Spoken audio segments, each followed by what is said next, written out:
Okay, everybody, you see we're all back over.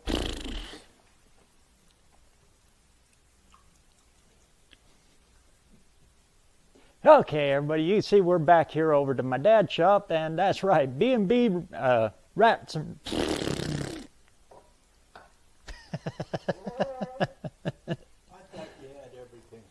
of course I do, you know.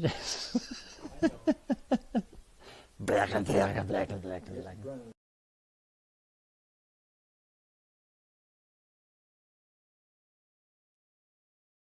Oh, everybody, it's another Sunday. And I'm actually made it for a Sunday. What's going on? I hope y'all caught the creators workshop that was on just prior to this with over at John Wilburn's place. I'll put a link up here. I was going to try to get it all set up, but I'll post the link so you can go back and rewatch it if you missed it. A lot of good helpful tips from Mr. Lars and Mr. Lars over at JB's Little Shop. He was the guest host tonight on there, and they brought up a lot of really good little quick topics. Anyway, who we got in the house tonight? Auto Salvage Outlaws, what's going on, brother? Good to see you. First Responders Garage, always great to see you. I see you had another video of the Karate Kid car come up. That's pretty doggone cool, man. And our good friend over in Norway, Eric, what's going on? I seen you on Sidewinders this morning. I was busy running, but I caught a little bit of it. That's cool to see you there. Thanks, sir. First Responder. Sir Rat is no longer Sir Rat. We added a couple of carburetors and a whole lot of fun. So Sir Rat is now officially Sir Rats-a-Lot. And we took it to the first show with the new additions on it yesterday. We ran into a whole bunch of hiccups doing it. I got video that I got to get together. Oh, Lord. In fact, I've got a memory card stuck in the computer right now trying to put that jumble mess together because I'm late on my editing, and I'm late. And speaking of the devil, there is Mr. Lars right there. What's going on? Great points you brought up tonight on the Creators Workshop. Good job, man. And congrats again on all the success on your channel, man. If you want to see how to put in the work, go watch Mr. Lars at LP94. Good stuff, great guy. Good to see you, man. And we got Junkyard D in the house. What's going on?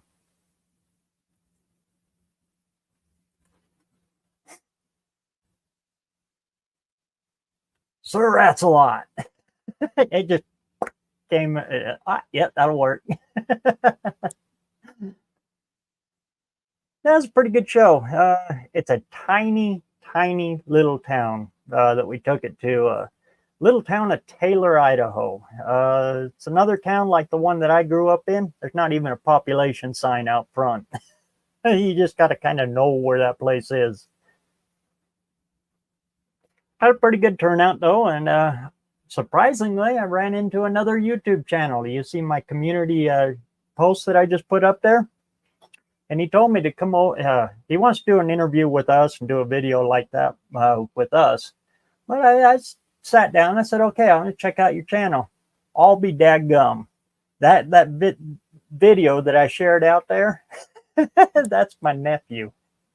I'm him and his dad, Colton, his dad was my best friend going up through high school. Me and his dad did everything together. So, Coley, good job on that video. Great interview. And you've heard me mention that 280 a couple of times, but you can go over there and watch that video and check it out. Oh, me and his dad got into so much trouble growing up. Oh, just mischief and fun. Yeah, I get caught back up. What kind of nonsense is going on here? Deplorables unite. Good to see you, JB. And again, it was good some good stuff you guys all put out there for everybody on the Creators Workshop. Thanks again for all that. It got me to thinking. John was talking in there about, you know, helping people with their titles and all that. If you guys want, I'll throw it out there. I can go ahead and do the StreamYard thing, where I can invite people in and do a multi-stream. What I was kind of thinking about is we'll do an open format, kind of like this. And if you want some help on your title, maybe an honest opinion on of multiple views on your video, or how to help kind of push it out there, if you want, I can do that for everybody. You can, because I don't monetize any of my lives anyway, so I make nothing off the lives here. What I can do is if you want me to review, and everybody on the panel that comes in to kind of give some constructive and criticism, I guess you could say, or points or anything to help you, we can do that if you want. And you can stream it to your own channel. There's a little button up here that you can push that'll take the live that you're participating in, and you'll actually be live on your channel at the same time. So you get all of the credit for all of it. And we can watch one of your videos, and I'll go through and I'll look at your title, your description, and we can talk about it in an open forum and maybe give you some pointers on how to title, how to add in your description, what to put in your description, how to work your title for the best results, where to put your tags, your hashtags, how to work your hidden tags, all of that stuff. I'll leave it up to you guys if you want to do that. I'm not going to be stepping on Buck Does It's reviews that he does on Saturday, but we can kind of do something like that if you kind of want to do it. I'll leave it all out to you guys if you want to do it. Anyway, back on topic.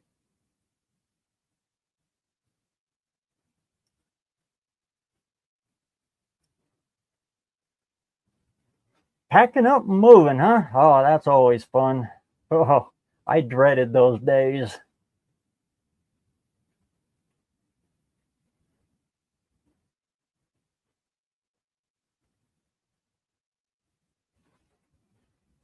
Is it healthy for me to leave diet blueberry green tea in the radiator of my Geo Tracker? I would have to say no. I don't like that diet stuff anywhere. I don't even like it in my belly.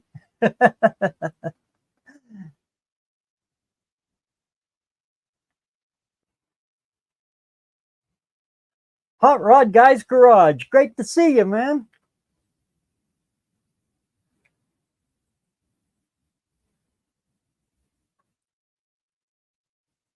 How's the pink eye going?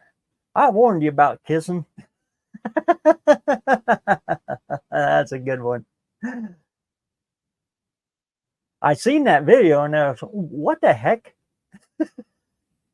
Somebody just reached up there and punched you right in the eye?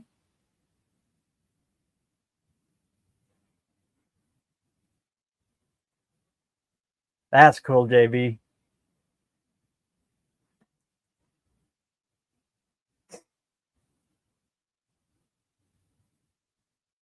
Chocolate starfishes. Yeah. And now, hot dog flavored water. That actually happens to be one of my favorite albums. Not a real big fan of Limp Bizkit, but that was a pretty good album. Wes Borland, he's got more talent than what than they give him credit for.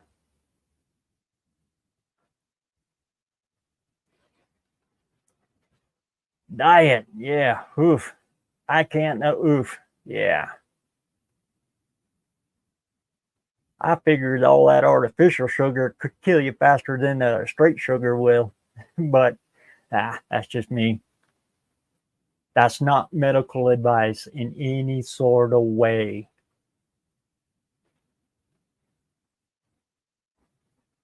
course, I pity anybody who takes medical advice off of social media.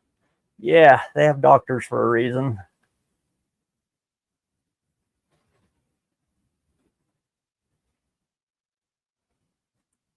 It got you out of the mountains?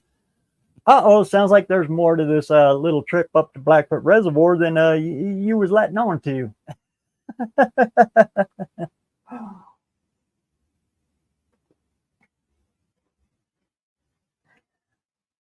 Oh, things that I come across, though. Come across 69 Lincoln with a 460 in it. It's got the guy. It's been wrecked. The car itself is, yeah, it's junk. I truly believe in saving as much as possible on a car, but yeah, this thing is pretty hammered. But I opened the hood and it's got a clean 460 Dove heads, 1969 vintage. Yep, high compression flat tops, short deck 460, internal balanced with a C6 behind it. Yeah, I told him I'm more than happy to take it off his hands. Good friend of ours who's cleaning up all of his backyard, and he wants it out of there. So anyway, showed up to get that, and he threw in it's another parts car, pretty rough, but a 66 Corvair 2-door. My dad was all over that one though, so that one will be going over to Dad's, and well, part of that Lincoln is coming over here.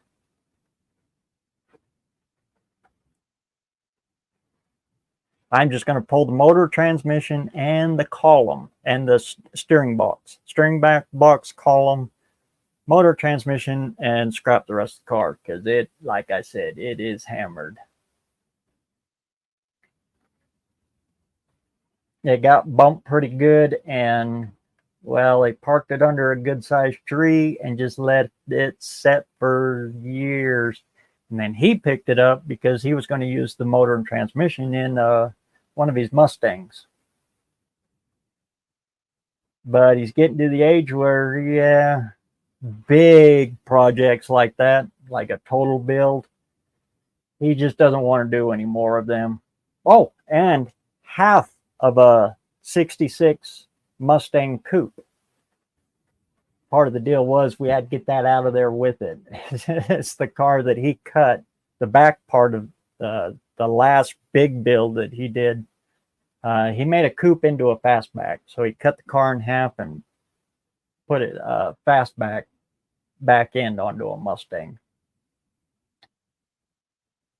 So basically, he wants us to go over there and clean up all of his junk, and he's going to give us, get us those two cars for it.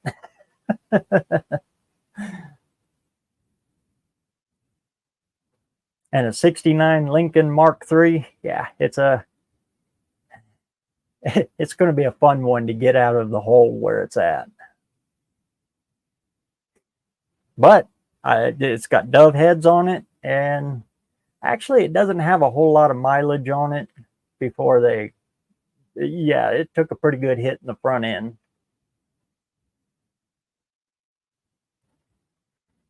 And then they parked it under an old willow tree, it looks like, because it is sap rotted.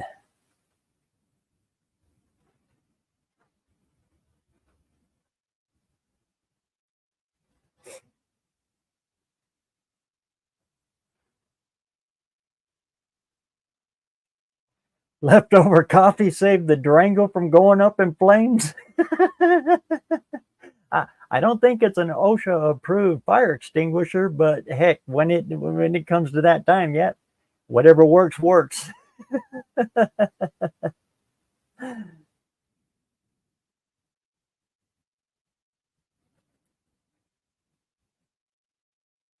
Kind of disappointed about the Corvair, because I was looking at that thinking, that small block Chevy with the Muncie behind it and that straight axle I got, yeah, I got no qualms with cutting a Corvair trunk.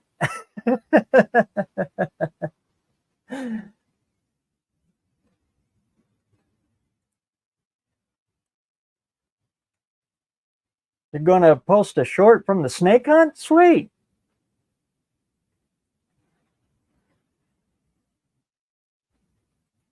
T-Bird is leaving for another fox body, huh? That's an improvement. I'm sorry, ASO.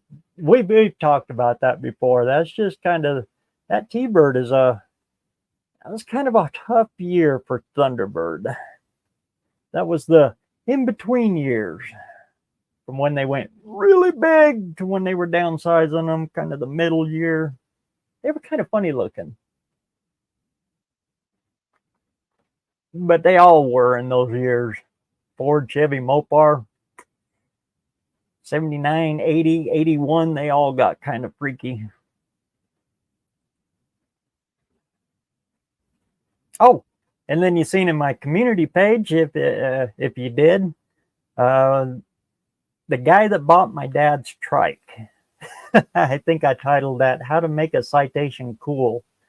Yeah, that trike is built out of a Chevy Citation, like an 83, I think it was, 83, 84. I'd have to get with Dad to find out the exact year. Absolute POS car. But it ran good. But Dad took the cradle out of it, locked the rear tires, well, made them adjustable, because on a trike, you have to adjust the toe on them for a trike. The motorcycle guys know this with trikes. Anyway, set that all up, and it's got a Honda CB500, I think it is, fork set on it. And then he built all that C-cab looking delivery body for it and made it a pusher instead of a puller with that Honda fork up front. Anyway, Dad rode that bike all over the place. And, well, the guy we sold it to, we call him Hot Rod Harry. He's kind of a hot rod legend here in our area. He's thinking about selling it. And, after my stepmom found out about it, yeah, it sounds like that is coming back to my dad or her. She's going to buy it back, so Dad can't sell it again. So, a few big things that happened at the car show. Oh, Lord, I got to get caught back up here. SSR Performance, what's going on? And to everybody that I met up at the car show, I sat out there and I was handing out stickers to everybody, talking to everybody I possibly could. If you're viewing for the first time, good to see you out there. Pops and Son, oh my good Lord, check this out. What is going on, guys? When I seen your guys' comment, it just made my day. Good to see you back out there. I know you've been quiet for a little while. Man, great to see you.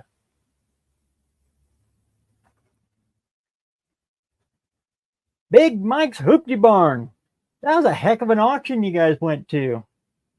Yeah, like I was saying in my comment too, I'm glad I wasn't there, because those Dodge pickups would have came home. No holds barred. I would have drugged both of those on home with me. And what were they?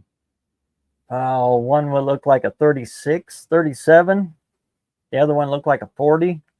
Oh yeah, both of them trucks would have headed on home.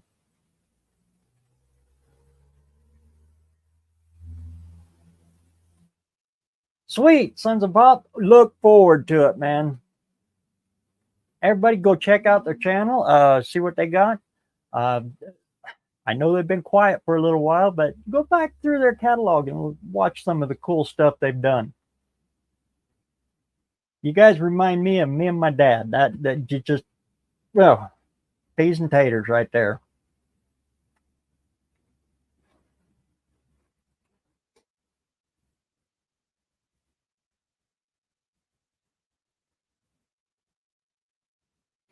Yeah, I caught your last one there. It was kind of different. It was raining. It was raining here, and it was hot and humid, or over there, and it was hot and humid here. I wish it would just rain. I can see the rain up in the air, but it's so hot right now that it it evaporates before it hits the dang ground. Just makes it humid.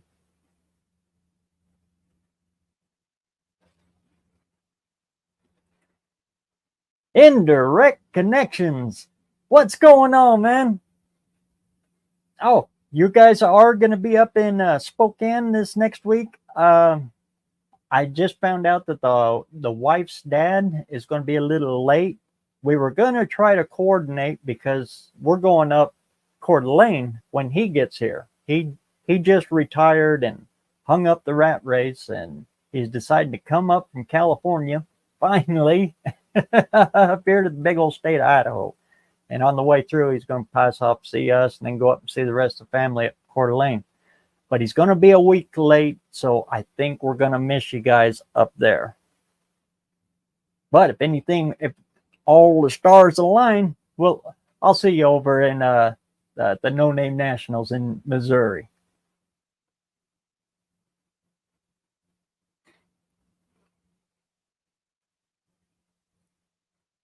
Steven's coming back down this way from Just Drive It, though. I'll get to see him earlier.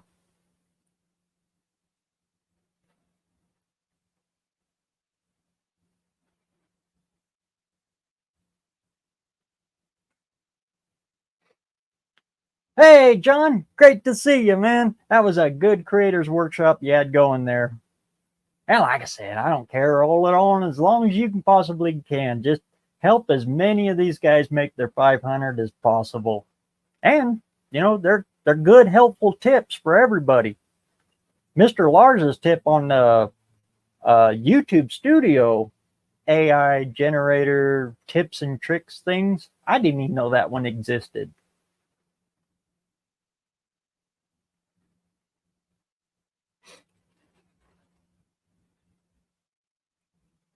That 57 went for 6,500 and the 41 went for 4,100. See, it's a good thing I wasn't there. The 57, I've got one of those in the backyard. I would have left that one there. But that 40, yeah, that one was tempting.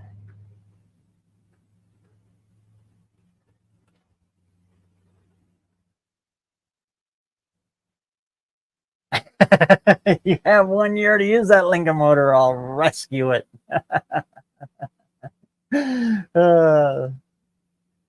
Yeah, another big block 460. Short deck like yours, but it's like your 429, but it's the stroke one, 460.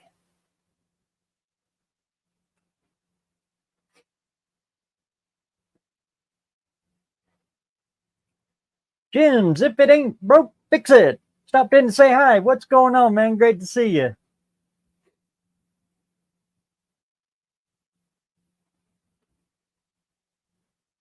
Let's see, get caught back up here. Old man in the shop, built not bought. What's going on? Always great to see you. I'm probably going to video rewiring a car trailer. That's good content, especially right now with everybody hooking up boat trailers, camp trailers, and everybody forgetting to unhook the pigtail from those trailers.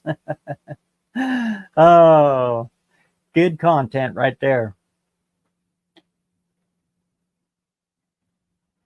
Lord knows I have done so many of them. Yeah. Both commercial and there's two different types. There's commercial, which is on semi trucks and all of that. The only thing that changes is where your constant wire is on the 7-pin, pigtails. Commercial, like semi trucks and all that, they wire just a little bit different. And the way you can tell if you messed up is because if it applies trailer brakes all the time. Of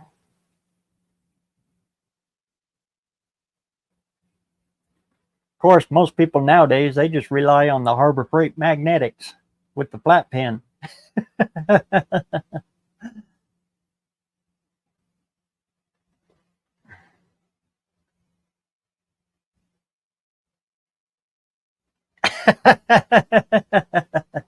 You're just going to throw that hook out there, so I'll come down and visit you, huh? Load up a trailer and head on down.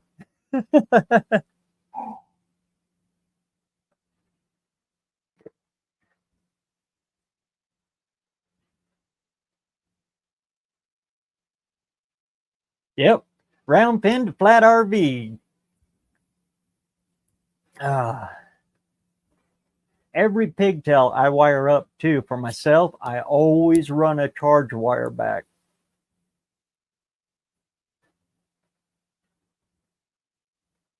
So if I'm hooked onto a trailer that's got a winch on it or anything, the truck that you're towing it with will actually charge the battery that's on the trailer to work the winch as well. There's nothing worse than pulling up to use the winch and the winch goes break out the come-alongs, and yeah, fun stuff.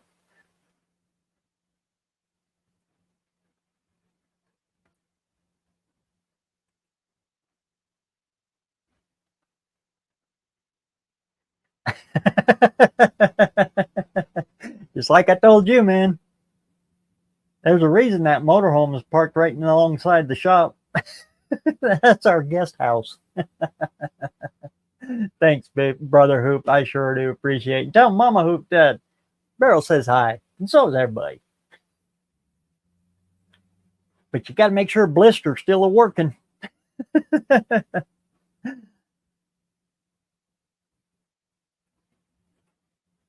Mine has 23 years of patching wires. I like when brakes work with turn signals.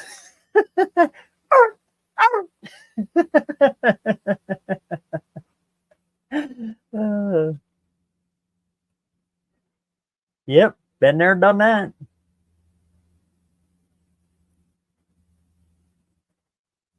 Or the turn signals actually work the right way. Throw them this way and they're blinking that way on the truck, but on the trailer they're over on the other side. Yeah. Borrowing trailers from other people, or yeah, always fun.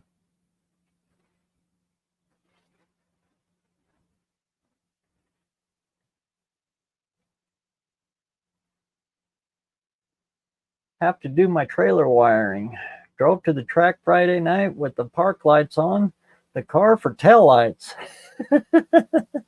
See, that is one hot topic: how to wire in a trailer. Good Lord, that's YouTube gold right there. Hey, we got Ari Davarina in the house. What's going on, Ari? Great to see you. Did you get the motor mounts yet? I gave them to cousin Mike because my dumb ass keeps forgetting them every time I go down your way. And then when I get down into San Diego, I get too daggum busy to see you, or sick. Oh, that last time I was there, I don't know what the heck I caught, but I spent 4 days of that vacation stuck in a hotel room. That was quite the trip. Oh, Lord.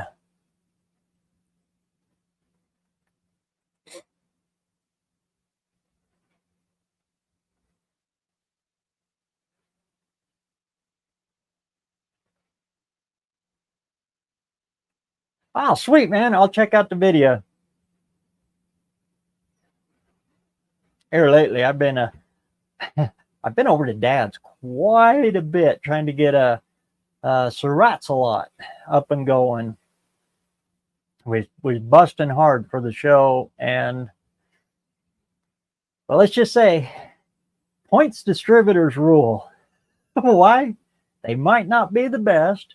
They're kind of a built-in rev limiter because you can only spin single points so far before they'll float out. That's both good and bad.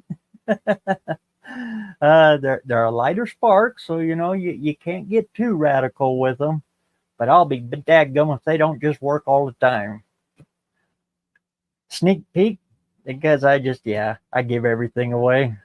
We bought a brand new distributor, small cap HEI distributor for the truck before we even started. We was waiting and waiting and waiting for it to come all the way from New Jersey to here.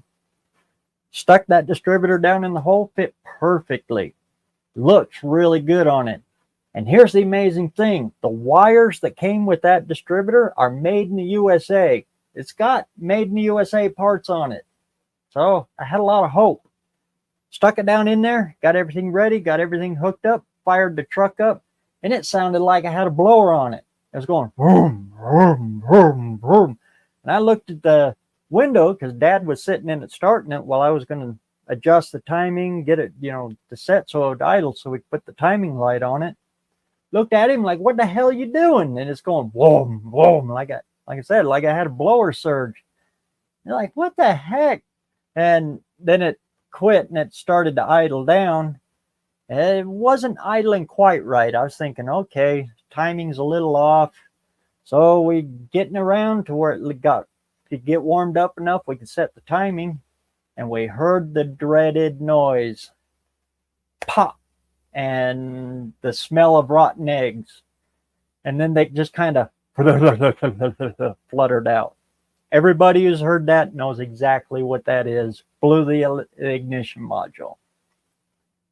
Well, in their little deal, they said, okay, it's a standard GM style ignition module, 4-pin ignition module. Open it up, and sure enough, it is, but the 4 pins come this way instead of straight out like this on a standard regular GM HEI ignition module. What that we've got many of.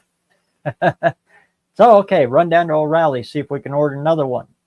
Sure enough, we can, but it comes from the exact same company, and that ignition module is made somewhere where, yeah, quality control is extremely light-handed. So we're kind of worried about it.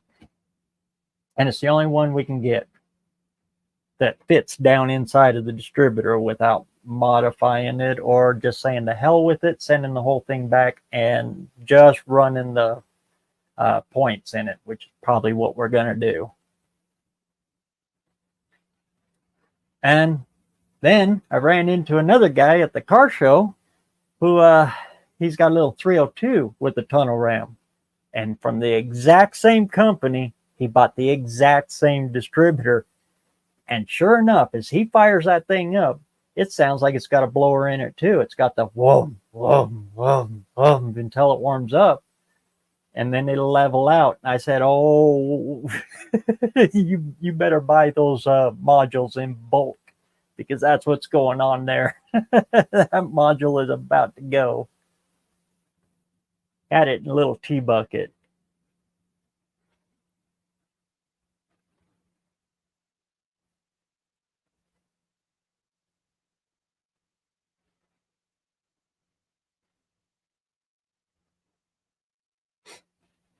Yeah, cool. I'll check her out there.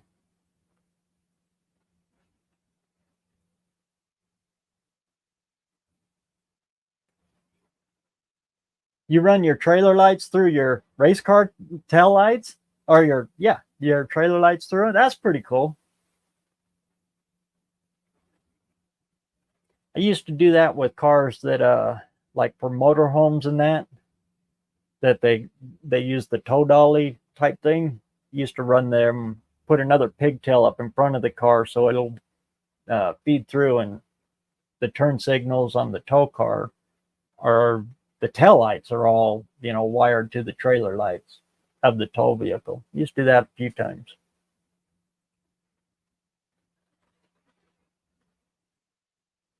Have no fear, the Dougster's here. What's going on, Dougster?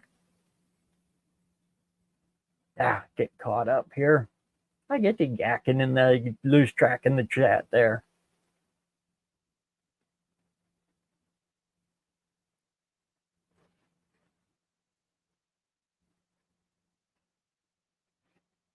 Let's see where we at. But yeah, it kind of blew me away that yeah, there was another one right there. It is a small block board, but doing the exact same thing in the exact same distributor we had just had troubles with. The company that sold it, actually, Dad called the U.S., I guess, company headquarters. He got somebody on the phone, and they were actually really good. And they're going to send him another module free of charge, no shipping. Just so the company is making it right, but I just whenever you gotta order parts like that are specialty, it makes my toes curl, especially ignition modules, because in an HEI, that's generally what goes.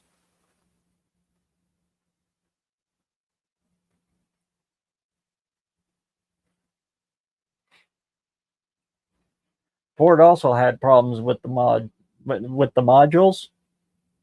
Yeah, the box. Duraspark, I have a love-hate relationship with it. It's actually a pretty good system, but the bad thing is when they go, that box is expensive. GM, it's the same problem, but instead of a great big box on GM, it's just that little bitty module, and it's about 20 bucks to get you back on the road. 20, 30 bucks.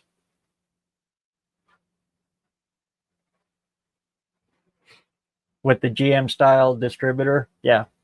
And the truck in the beginning was running one of those GM big cap. But it too, brand new out of the box, it blew the module that came in that kit. But we took that module out that we knew it was bad, so we already had one bought and ready, a good standard ignition red and white box, one ready for it, and we stuck that in it, and that truck has never given a problem in about 10 years. You fell asleep? See, I have been known to do that to people.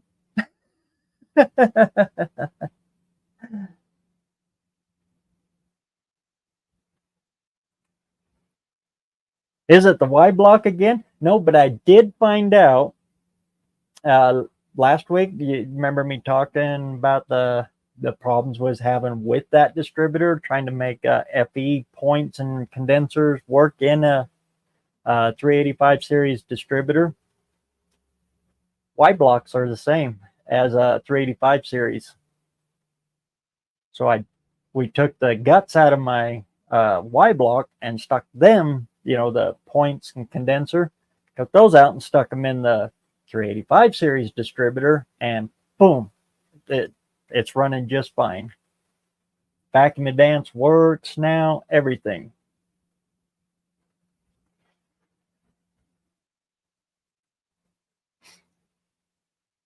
It still needs timed in, and the carbs, it's not totally set yet.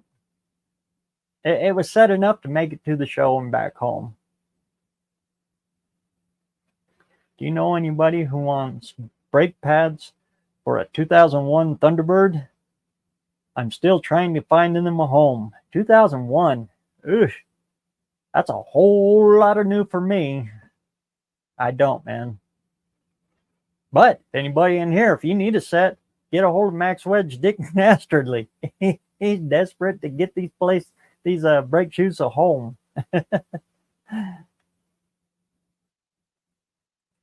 What is this sleep of which you speak?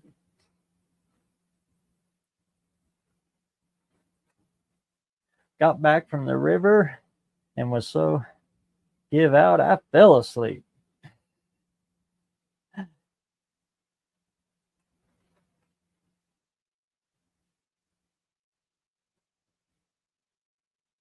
What's the word, Thunderbird?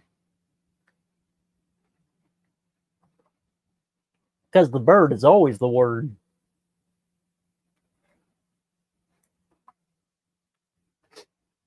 Thunderbirds, they're a little different.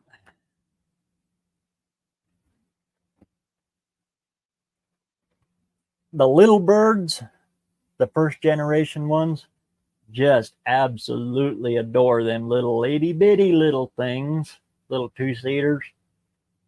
The 58, when they started to get a little big, the Batmobile, they got a little weird looking. And when they went to the newer body style, 60, yeah, that was 60, 61. Cousin Mike's 62. That is my only years that I like in them years. 63, they moved the roof line and made them more squared off. Cousin Mike's 63 is more roll, or 60, yeah. See, I'm messing numbers again. His is still the rollback in the back, towards the back window. Fits the car more. But in my opinion, that was the end of Thunderbird. And then they started to look really weird. 68, oh Lord, that is a different car. Jeff at Two Hacks Garage is about the only one that I know of that, in my opinion, has made that car just look good. Of course, they all look good when you stick the air cleaners out through the hood with a tunnel ram.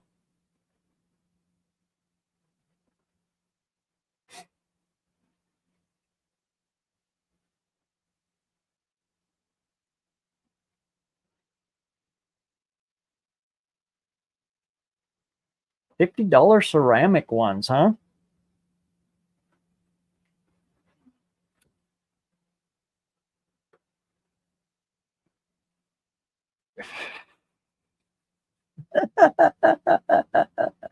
Good old, what is his name? Paul Rubin?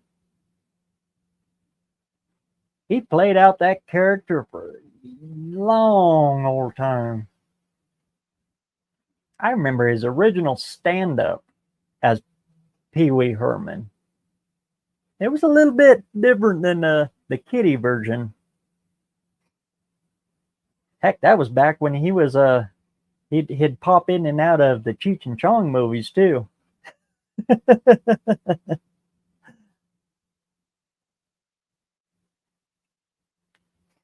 It was a wonderful party in the park.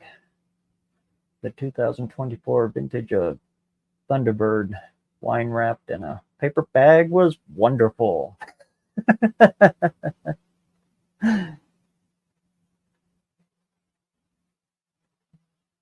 Like Crackling Rosie, huh? For a long time, I thought that song by Neil Diamond was about a woman. Nope. It's about a cheap wine in Canada. Or it's real big in Canada.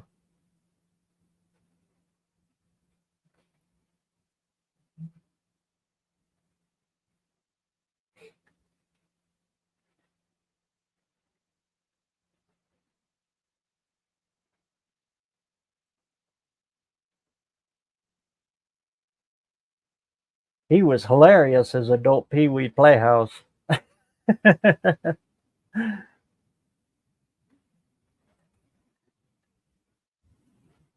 Yep, that and unless you want to talk him up on it a little bit.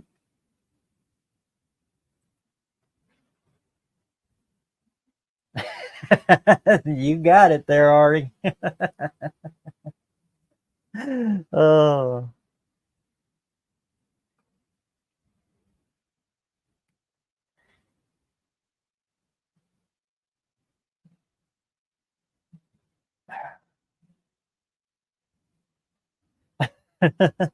Ba ba ba da da da.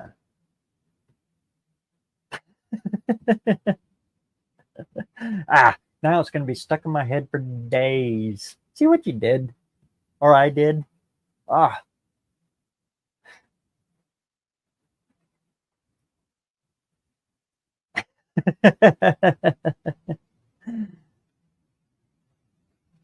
That one, and you could always count on that one and Rock of Ages by Def Leppard. Those two songs, no matter the crowd, would always wake them up a little bit.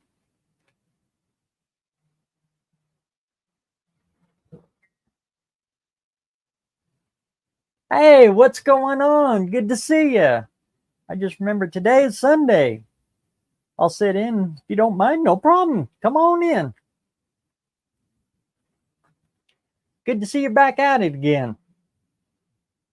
If any of you is wondering, he does amazing work with models and stuff.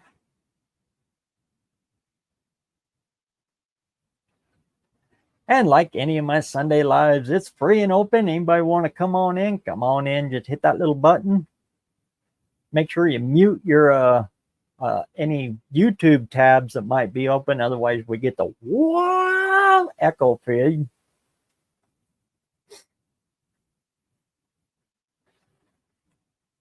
Way cool, man. I was worried about for you there.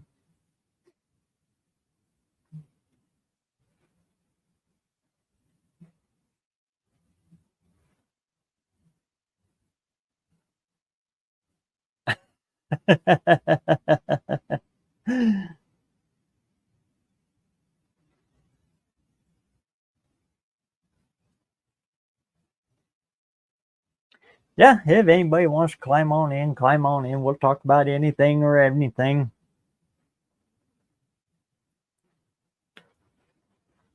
And like I said, next week we'll go ahead and do that.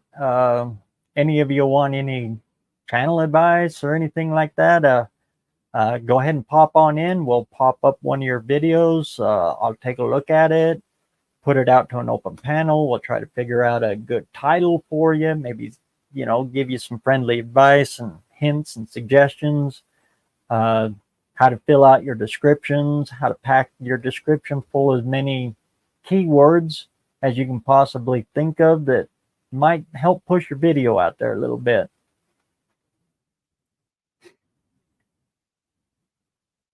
Anything we can do to get all you guys all the way, your 500 guys up to your 500, or any of you guys that want to push all the way on through and how to get your 1,000, whatever we want to do. Well, I'll do anything I possibly can to help y'all.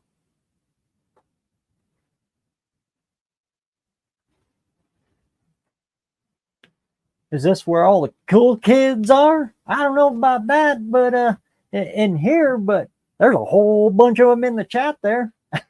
Good to see you, Functional. Hang out and listen as I finish up some blue geese, goslings. I don't know. Way cool. You're doing the blue goose, huh? That build, Brother Hoop, you did one heck of a good job on that.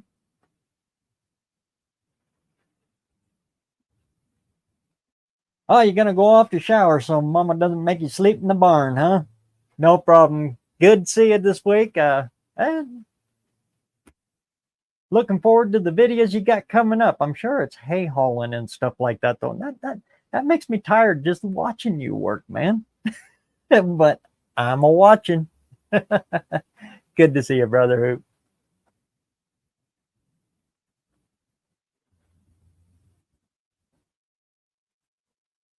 Is that a Windsor table lamp? Almost. See how it's kind of slanted to one side? That'll give you an idea where that came out of. And that reminds me, I got to get that boxed up. Here in a few days, that there'll be something Nissan in the here, or at least something Nissan.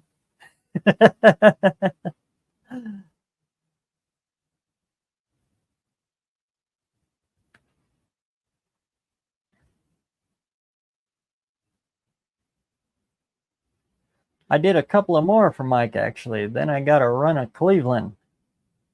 So I got pushed back for a few days. No problem, man. You do really good work.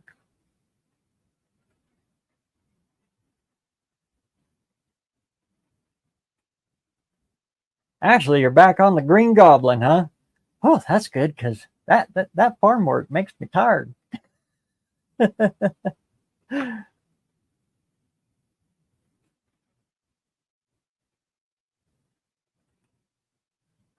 Sidewinder, great to see you again.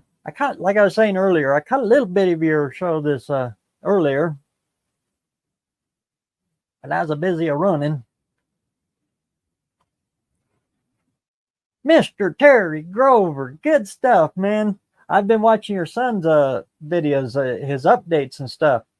Good stuff, man. Everybody, check out Terry Grover and his son Adam on his own channel. He's getting close to his goal. Didn't know you were on. Thought I'd stop in and say hello to everybody. Great seeing you, man. I actually thought about you today, yesterday when I went over and looked at that old Lincoln.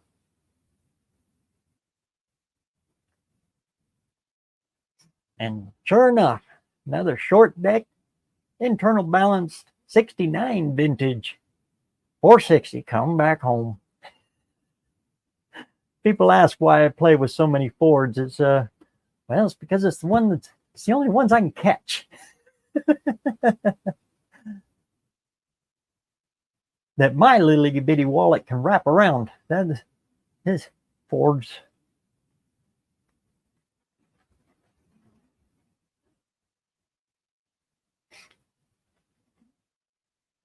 They might cost a little more to play with, but around here the initial startup cost is pretty cheap. I'm painting hinges and I grabbed for the Apache. I'll finally be able to properly fit my hood. Oh man, you're gonna take character out of it.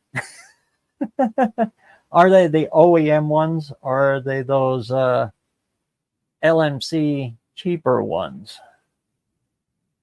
Those LMC cheaper ones, they sell two different versions. Their high dollar billet ones are actually pretty good, but the lesser expensive ones, yeah, I find old stock or a good set of used ones.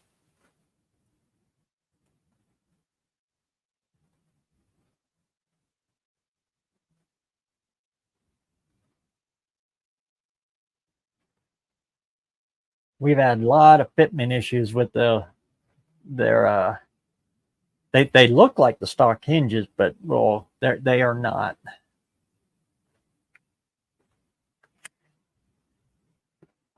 They were beyond wonky.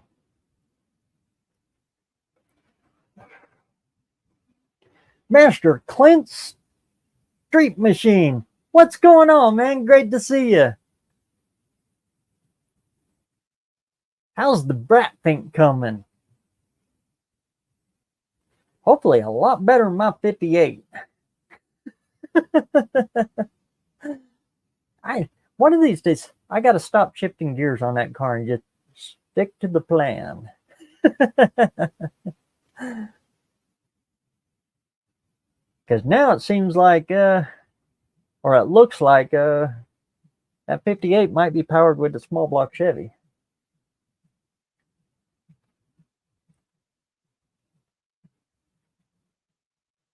There's just, oh yeah, the brand was Dynacorn off of CJ Pony Parts. Hopefully they're good. They're good. CJ Pony, we've ordered stuff through them quite a few times. Never the hood hinges though. Yard art at the moment. Mine's just about. I'm just about to catch up with you then because I got to pull mine out of the shop. So you're still ahead of me. Even when we're behind, Clint, you're ahead of me.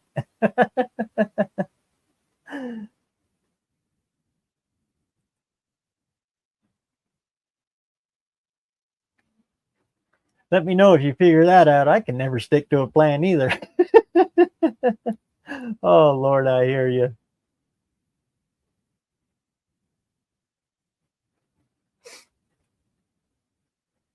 Need a 7.3, 7.4, isn't it? 7.3, 7.4. 7.0 is 429. But I'm with you.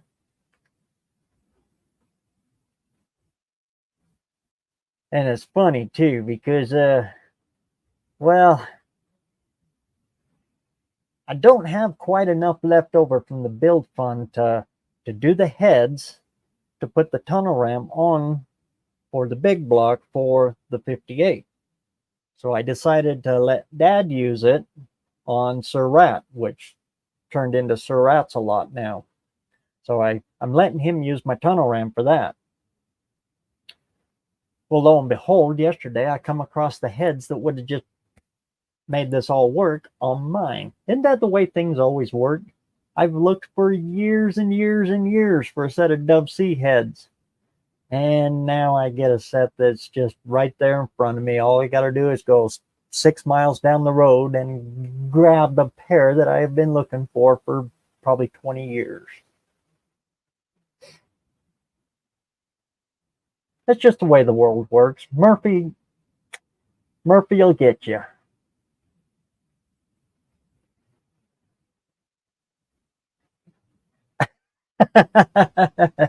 Oh, a diesel?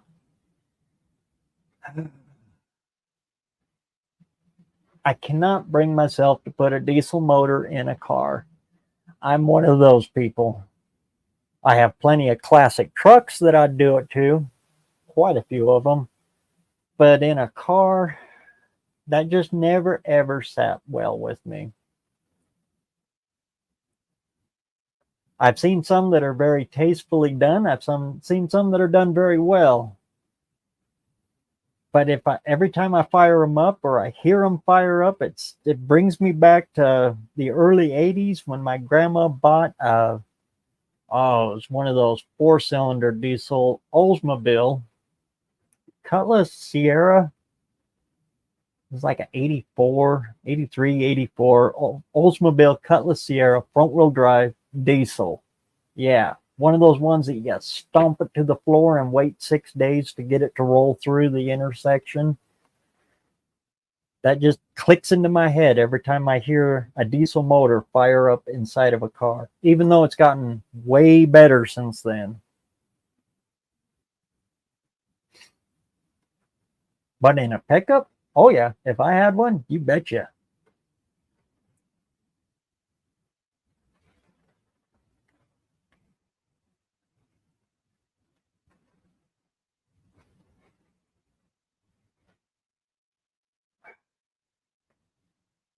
Even though I pretty much got the reputation of putting anything in anything, but that is where I draw one line. And knowing me, it's kind of a blurry line, so God only knows what might happen later on in the future. 7.3, had multiple fuel systems and mechanical low fuel and just fuel accordingly. Will run on Chanel number 5 if you desire.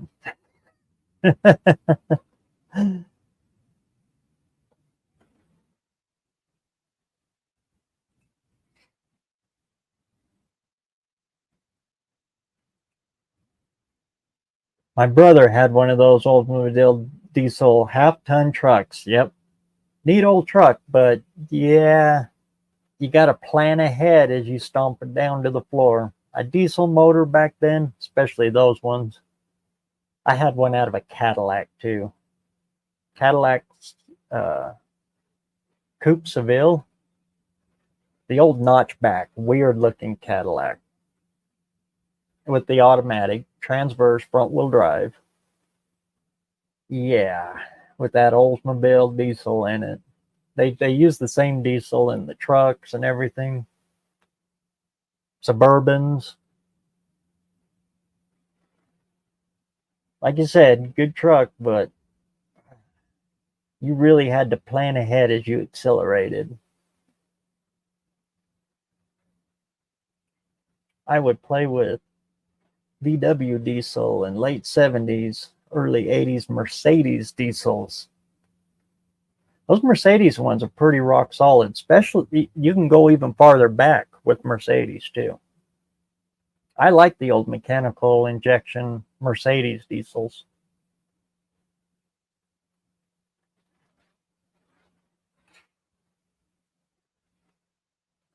Yeah, that one that we had, it was actually the body was in pretty good shape, but I couldn't get a title for it. It was one of those, I think it was wrapped up in a divorce or something. I don't remember the whole story on it. We ended up getting it for a free junk car removal.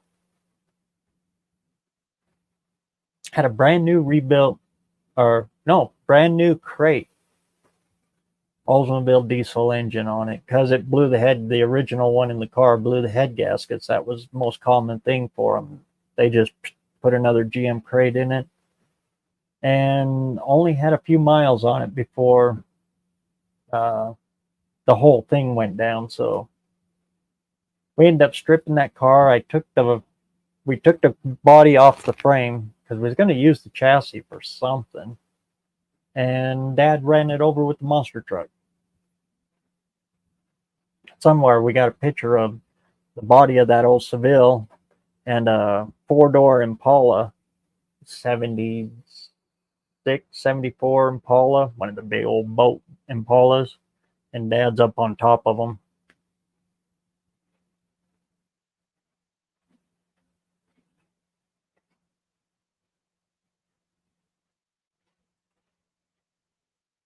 Mercedes diesels are dang near immortal with proper care. Yep.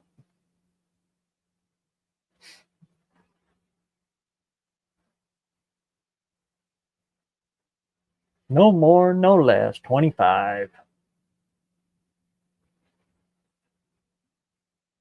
Hey, Tim Windsor. Great to see you, man. Oh, and I got a text from you.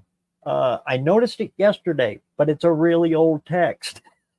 I don't know why my phone will do that sometimes. I guess here in Idaho, even text mail is slow at times.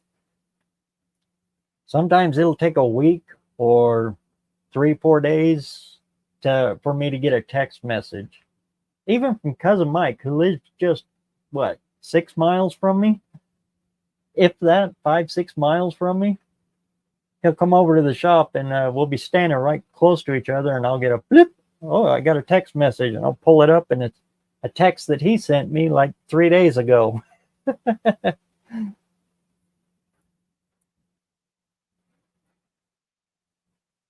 But anyway, thanks for thinking of me, man.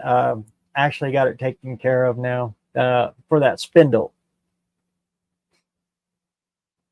I've located one at our the heavy equipment and junkyard of all places.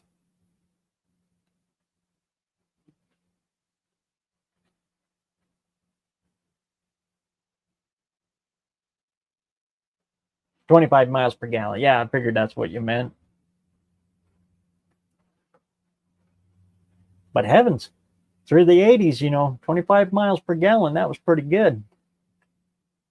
Whereas, like I call the 70s and 80s, the smog years, the great horsepower drought, yeah.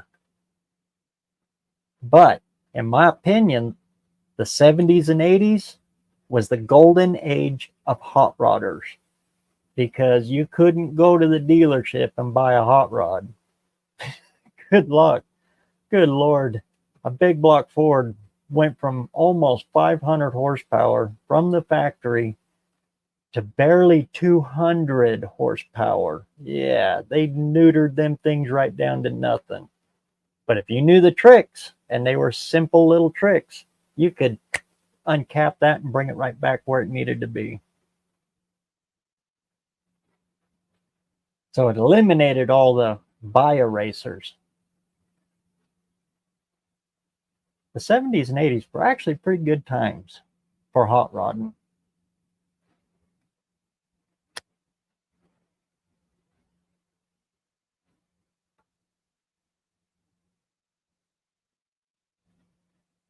Yeah, and that too. Cars were still everywhere.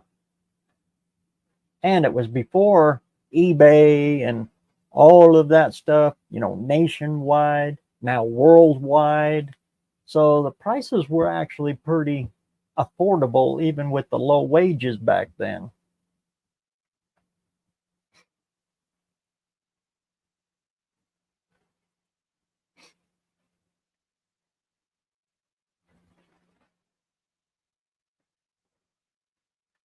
I mean, we weren't building super fast stuff like they're building now, 300 miles, and now we're plus in the 8th mile.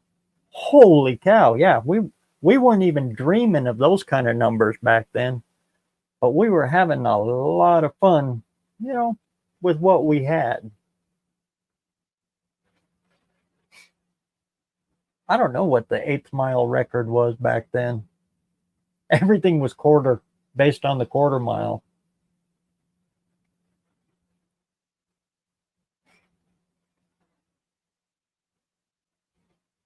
I prefer 4 cylinders for non-turbo Mercedes, but the 5 cylinder needs a turbo. They are anemic. Ugh.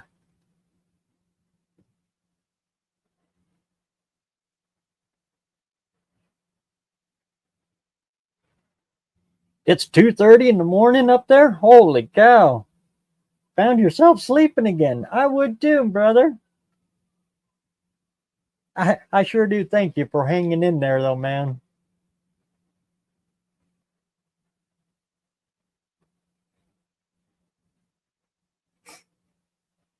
And as for the slow grunters on the small side, I love the 3-cylinder Perkins. Non-turbo, just straight off. That little 3-cylinder Perkins in my little Massey, oh man, it, it it shocked me. I thought it was going to be a little underpowered. That little guy shocked the heck out of me.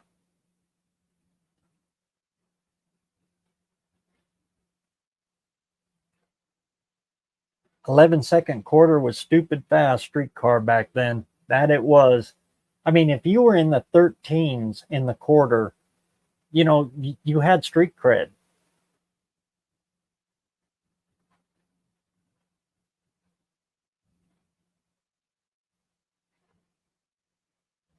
I'm not saying a lot, but you had some.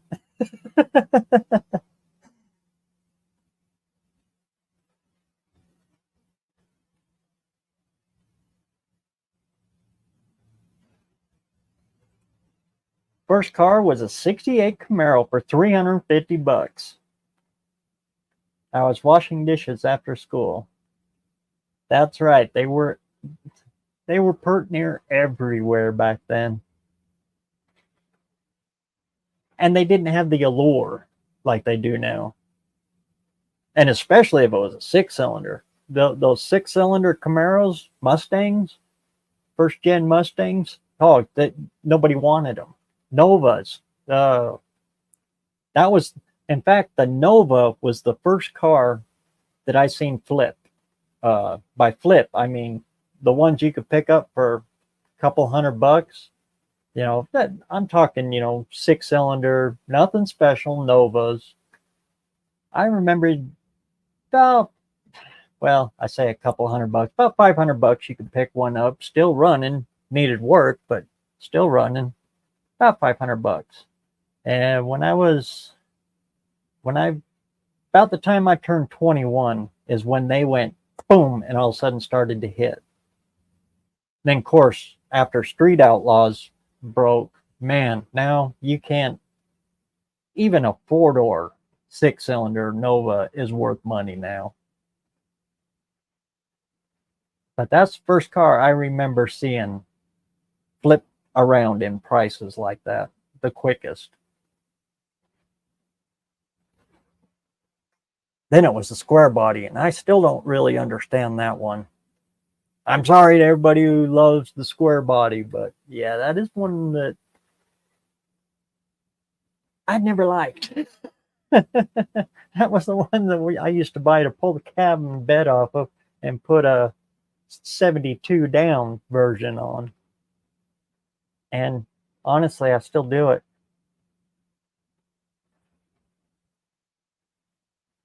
But the cool thing about the square body crowd now is I can pull the body off that I used to only get scrap for.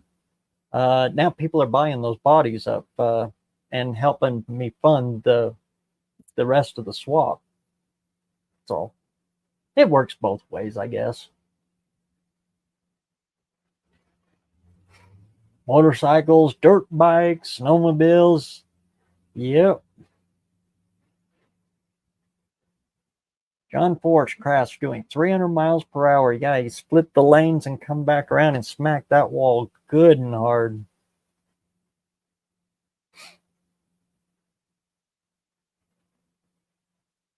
He was conscious though going into the ambulance and everything, and yeah, of all reports, he is doing a whole lot better, especially for a guy that, you know, his age. Wow. 6%. What's going on, man? Great to see you. Been catching up on your videos here lately. Good stuff, man. Keep them rolling.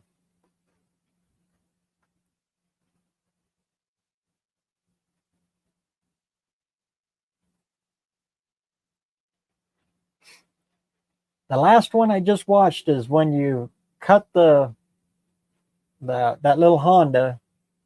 You got the nose all off of it, and you finally got it in the garage, and you're mocking it up for the engine and everything. I made it up to there when your videos.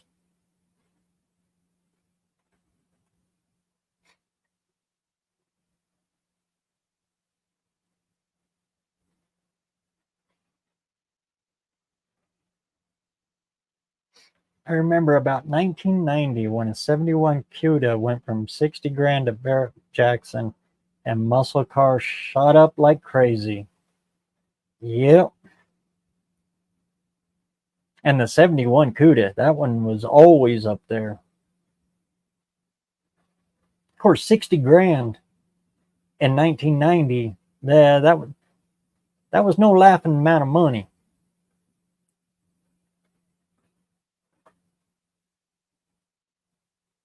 Let's see, in 1990, my good friend, the father of the guy in that video I just shared, he bought his first house on 8th Street for $75,000. A 1, 2, 3-bedroom house right by the school. Nice little neighborhood. But yeah, that kind of puts it in perspective. And that was right around that time period. Now, in that same neighborhood, you can't touch a house for under $400,000.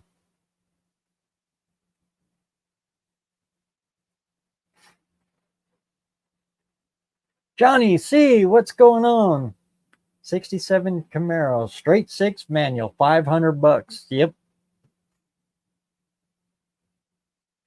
Would love to have it today. Everybody put so much emphasis on what came in it originally. I never did understand that. Of course, you know, the collector retro crowd, you know, probably means it a whole bunch if it matches what's on the tag. But if you just want a, you know, a V8 car, stick a V8 in it. They'll fit in there. Who cares what's on the tag? Your name's on the title. Do whatever you want to do with it. And if you can pick up a 6-cylinder for way under what they want for a numbers matching V8 one, go for it.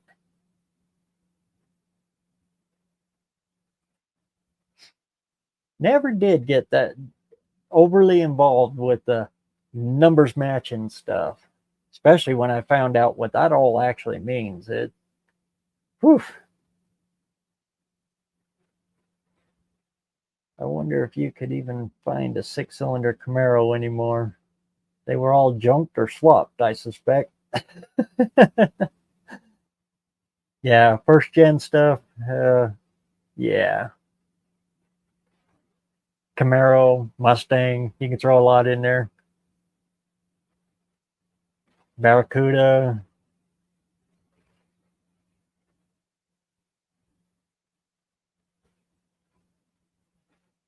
Force is high energy. He's 1,000 miles per hour everywhere.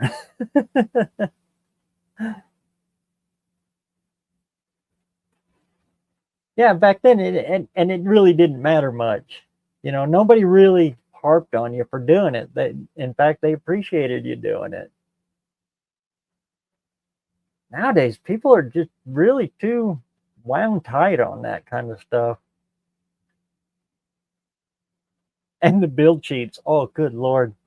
That one still gets me to this day. Oh, did you find the build cheat? Did you find it? You know, they put so much emphasis on that little piece of paper. I mean, it's kind of cool to find, and then you kind of try to decipher through the what the mouse didn't eat and see what originally came on the car and everything. It's kind of cool, but when you look on eBay and people are selling perfectly pristine build sheets without the rest of the car for $300-400 for a piece of paper that means nothing. Really, it doesn't mean much of anything. It just always got me.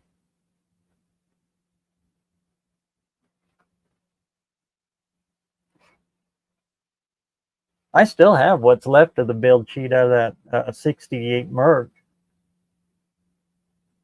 That's about that much of it.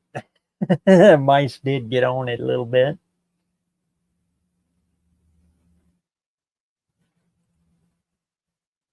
Finally back on the honcho. I've been trying to fix my Chambler after the road trip power tour. Sweet. I like that short you did on how to read. You asked the question. I don't know how to read plugs. What do y'all think of this? That was a good short, man.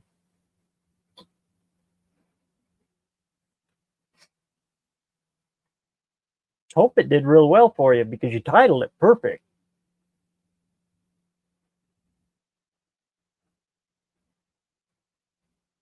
$60K could have bought you 4 new pickups in 19. Oh, good Lord. Yeah, brand new from the factory.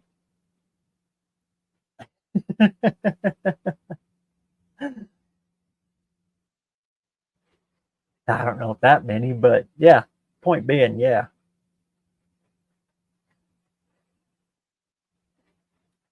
Heck, they were still selling houses around here. Like I said, that was his house that he bought. That was kind of, well, not primo real estate in the city, but out here in the country, you could still find properties out here for 35, 40,000, right around that area with acreage.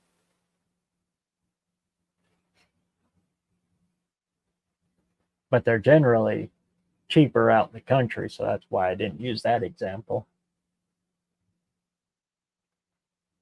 I like it out in the county, though. You don't have a city to answer to, no HOAs, no. I have one state government to answer to, and it's the county government.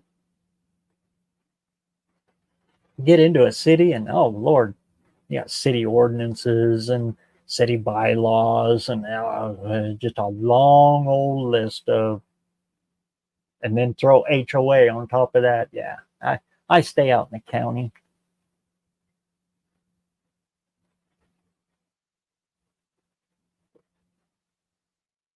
There you go, right there. No truer words have ever been said. Jay, indirect connection, you nailed it right there. The only numbers that you care about is the cost less than what my wallet's got. Perfect.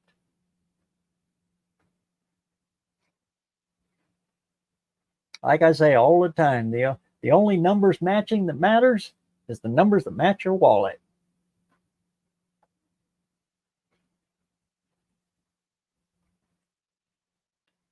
Our family car was a 66 Mustang, 6 automatic. Mom daily drove it. And those cars are usually the ones that lasted because nobody cared about them. And the majority of people that were street racing, if you get right down to it, they knew very little about the cars. So they had to go to the dealership and buy something. So the 6-cylinder ones, they just washed right over.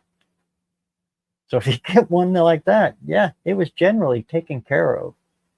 Wasn't hot rodded.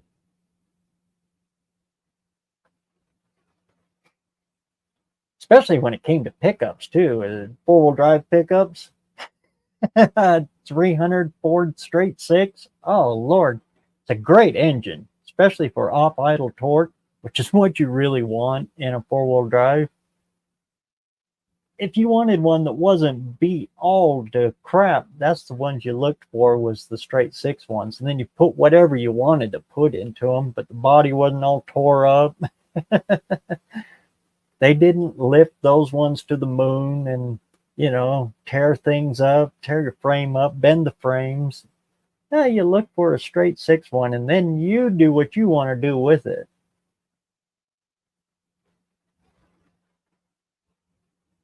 Then you don't spend 2 years undoing what somebody else has already tried to do with it.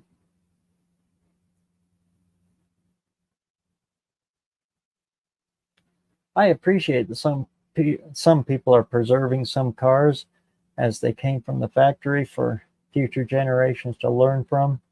But I don't get why some people think that all cars should be that way. Exactly. The best way to do a car is the way you want to do it. It's your name on the title. You can do whatever you want to do with it.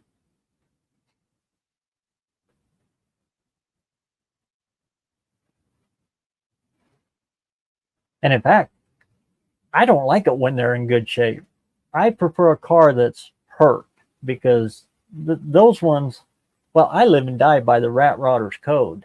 You never, ever destroy a car that is restorable. We look for the junk, the yard art, the trees have fallen on, left in the field to rot, that's got no floors, stuff you can't restore. That's the stuff we look for. That 28 Willys, that's a good example right there. It's all pristine. It's got the original paint on it. The wood in the floor for the floors in the car, it's all original. Everything on that car is original, and it's in pristine shape. But it's a scary car to have now because it's too good. And we're afraid to drive it because the wooden spoke wheels, well, the wood is shrunk on them. So the driver's side front tire, as you're going down the road, the spokes will move and shift, and you hear a click, click, click, click, click, click. It's actually the wood spokes moving around in there, and the tire's kind of going like this because it's all loose. It's all original. So we don't drive that car much, not until we can find somebody that knows how to either respoke those old wooden wheels or figure out how to get that wood to swell again without hurting it. I don't know. We're kind of stuck on that 28 Willys.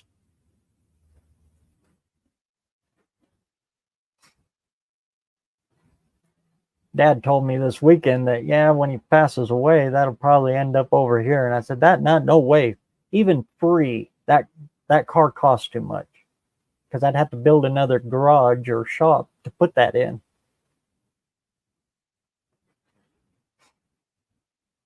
That's the one car in his collection I want nothing to do with because it's too good.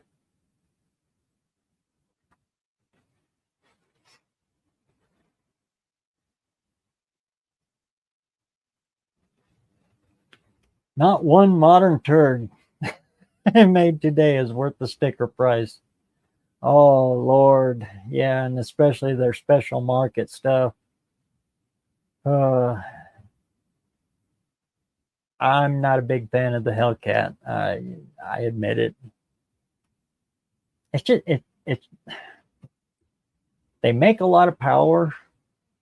I'll admit they look better than most of the new stuff out there. They still kind of try to throw back to the original years and their look, kind of look, but they just don't have it. I can't explain it. They do nothing for me.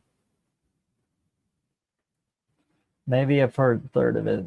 Give them too much credit.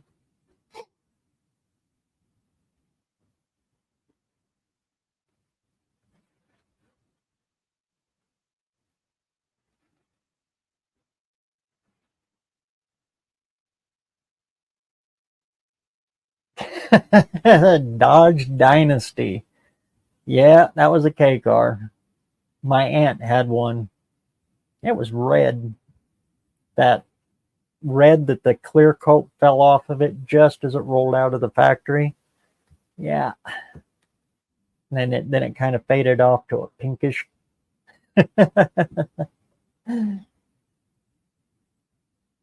The K car, yes, they were bad cars for longevity and everything, but actually, if you think about it, they weren't that bad, and they did save Chrysler from going completely under way back. So, I don't know. K cars, they served their time.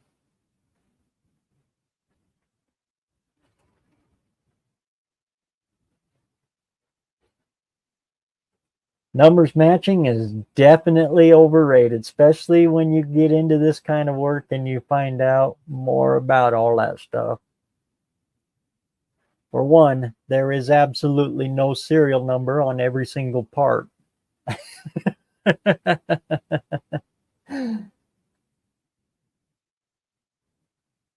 People take it as exactly the same parts that it had when it left the factory.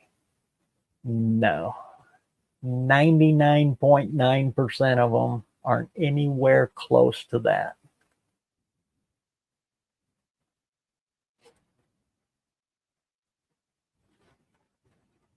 And you never know because a lot of it you got to tear into them.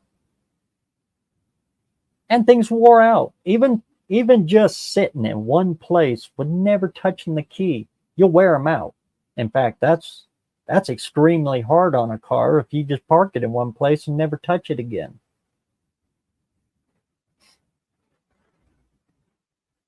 The rings will lock into the cylinder. The cylinders dry out. They lose their oil film. Those rings, they're cast. They will mold themselves right into that cylinder wall if they stay in that one spot forever.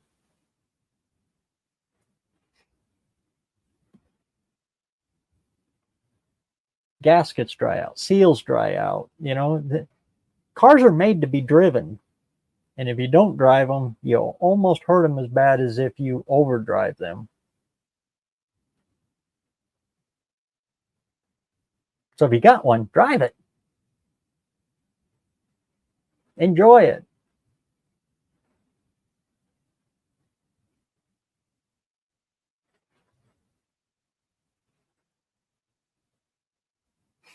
Full disclosure, I own a 2015 Ram and love it. No problem with it.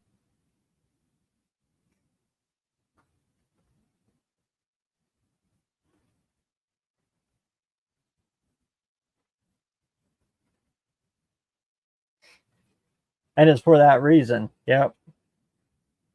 For me, the cutoff is when they fully computerized the transmission.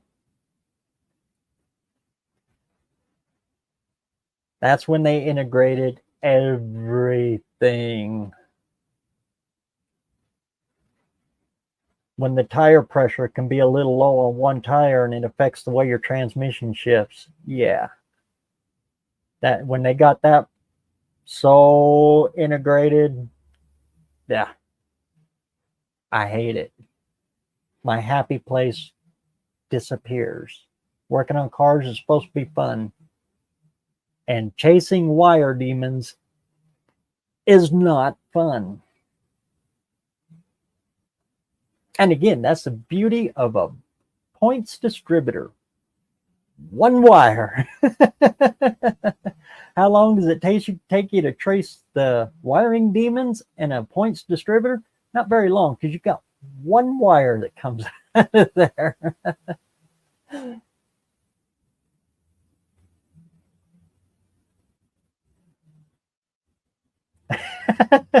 That red faded almost as quick as the 41T Ultra Drive transmission. And they were not alone. Yeah, I could throw GM right under that bus as well. Oh Lord. That first generation of the 700 R4 where they tried to go electronic shift instead of the manual overdrive. Yeah. Those things were so horrible. And then especially when they transversed them. Oh, like in the Cadillacs, some of the Oldsmobiles, front wheel drives. Yeah, that was just, oh, 41 TE Ultra Drive. You nailed that one. And the first Ford AOD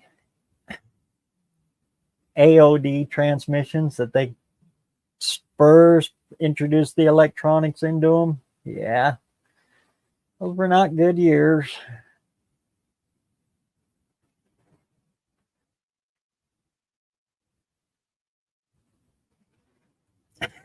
Exactly right. Now instead of numbers matching, it'll be all computers matching. Yep.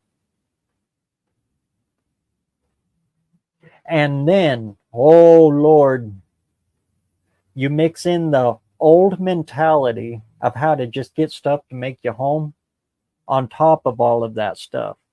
And you get these people that, well, my grandpa back then, he 2 sticks of baling wire and a matchbook and he'd get the car home. Can't you just put a little bubble gum on it here and get it home?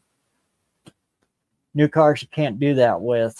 Can't you just go out in the junkyard and grab you another transmission? Well, it's got to match the VIN code on it because every option on that car has got to match every option on this one to make the transmission match for what you're doing. You know, it's far more complicated than what it used to be. Oh, yeah, there's my rant on it. And that's why my cutoff is when they fully electrified the transmission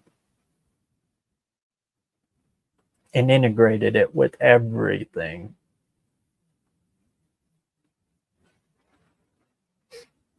That Lincoln kicked my butt because of a dirty brake light light socket in the third brake light. That's what was stopping it to shift into overdrive. As soon as I cleaned that socket out and put the little bulb in, I did put a new one in because I happened to have one. I said, heck, just found it in the jockey box. So stuck that in, cleaned the socket out, boom, it started shifting into overdrive again because of the third brake light, the one that goes up above on the hatch, rear hatch. Yeah. Put me back in the box. Oh, Lord, I get yammering again. There we go. Get caught back up. Oh, Lord, yeah. Yeah. There's a reason they put the overdrive cutoff override button right there on the shifter. If you're towing, for goodness sakes, click that button and do not tow in overdrive. Yeah. That has killed so many cars. Well, it's like lugging them.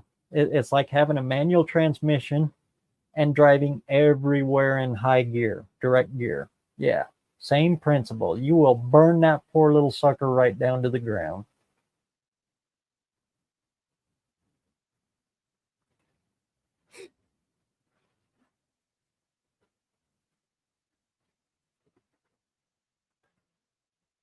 I think that's how cars get their souls stuck.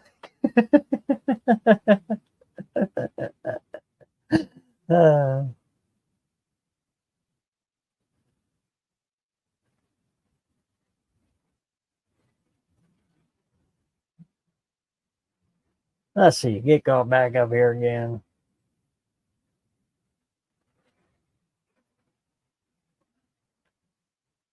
My cars have more of my blood than my soul's in them. Yep, and I've smeared around a little bit, spread it around through the whole thing, sometimes involuntarily.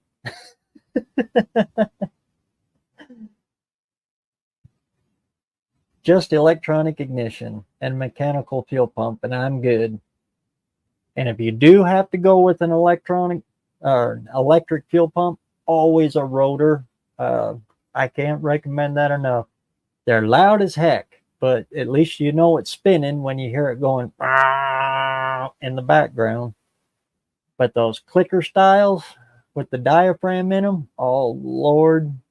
If you have one of those, carry another one in the jockey box.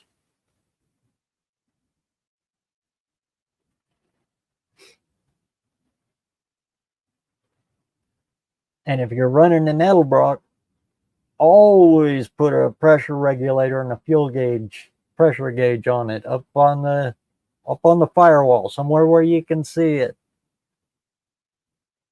Because Edelbrocks are so pressure sensitive.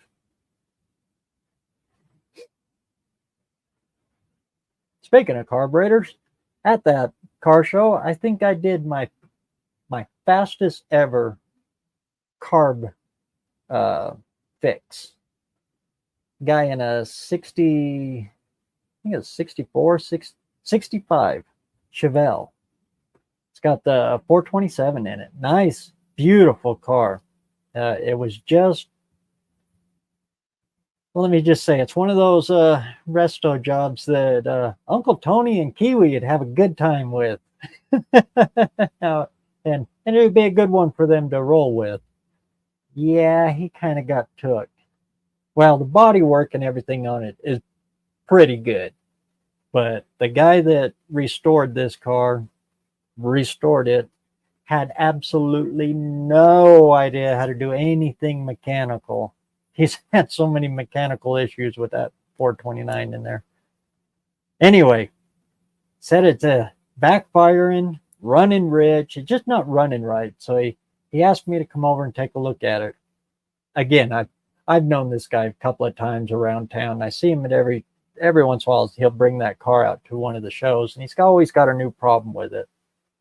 So I pulled the air cleaner off, and I looked down as I was taking that off, and he's running a vacuum advance, a GM big cap HEI distributor, but there's no vacuum hose coming off the vacuum advance. I said, oh, well, your vacuum advance is not hooked up. So, okay, there's part of your problems keeping it for easy startup.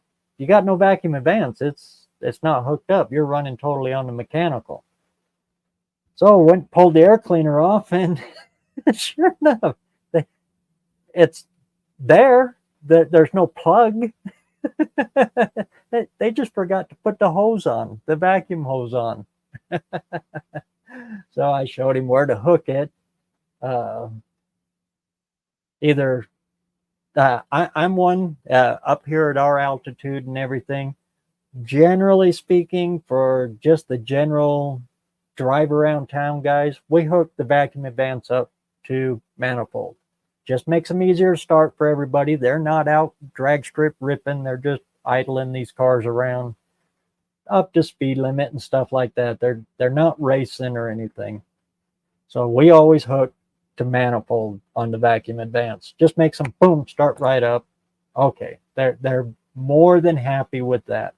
But I did show him, okay, you can either hook it there to the manifold or up here for ported vacuum, and you'll get a little more out of it if you hook it there. But yeah, he wants to hook it to manifold just so he can get in it, start it, drive it out to the cruise nights, and take it back home. But anyway, that was the fastest carb fix I ever did. Opened it up, found out once again a carburetor problem that isn't caused by the carburetor, it's the distributor, because he didn't hook it. Totally forgot it.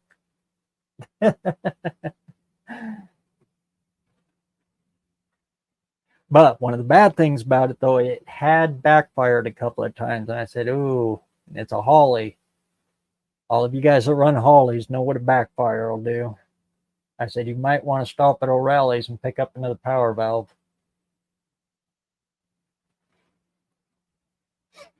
That's real common with a Holly. When they backfire, it'll pop the power valve. And looking it down at the throat of it, it's backfired a few times. Pretty good. I keep telling him, if he just bring it over, I'll straighten the car out for him. But he wants to learn. So he's kind of trying to learn off of that. Which is good. That's cool. I love it when people, get into this hobby with that kind of enthusiasm and that kind of a mindset.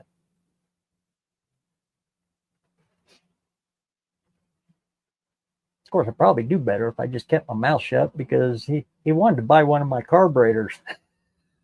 And then come to find out there's nothing wrong with his carburetor. You just got to hook everything up.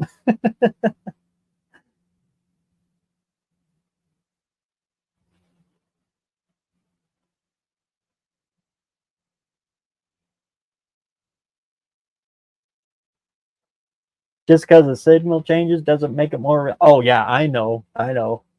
It's just it's our way of making them more idiot proof. I say that not calling him, but more ignorant proof. That's a better way to say it. It just makes it easier for them to start it in this high altitude and weather up here.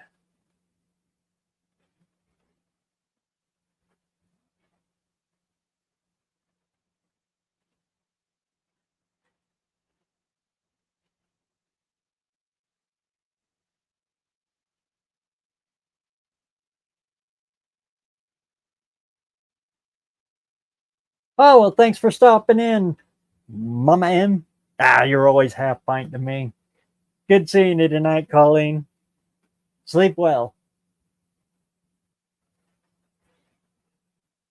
Magneto ignition and collection tank for hydrogen from. Was you at that car show with me? Because we were talking about the same dadgum thing.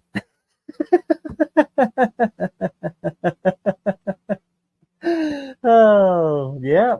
We were talking about that exact same. You were watching over my shoulder.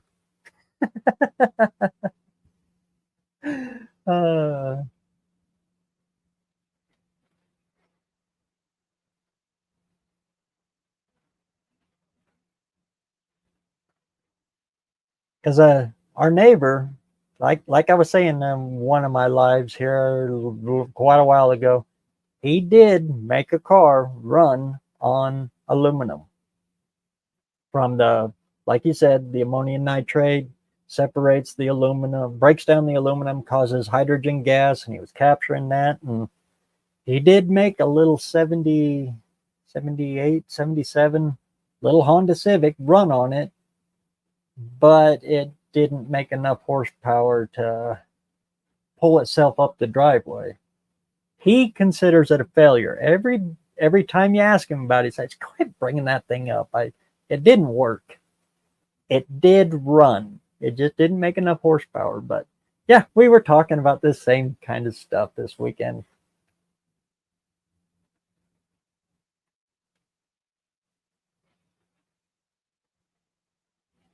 I prefer the learning guy than the car don't run. Why can't you fix it?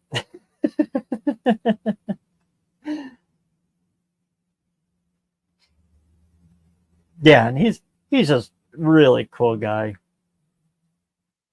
He spent his whole life as an engineer up at working up the nuclear plant, and now that he's retired, he's got a little bit of money. He bought his dream car, which is this car. And like I said, the restoration shop that did the restoration work on it, you look down it, you look under it, the the shiny stuff all looks good. It's probably got really good body work done on it. The paint job is really good on it. But just when it comes to the mechanical stuff, holy cow. First time he brought me over to look at the car, it was making a whole bunch of racket. And it's because they flipped the pulleys on the crankshaft, so the belts wouldn't line up. They were running like this far off, so it was kept throwing the alternator belt, and then the alternator belt would get hung up and throw all of them, the water pump and everything. So I showed him how to get that back in line and everything. That's when I first offered to, well, if you bring it down here, I'll straighten it all up for you. But he wants to learn, so he got that all straightened out. Now it's time to move on to the other little shortcomings that resto shop did to him.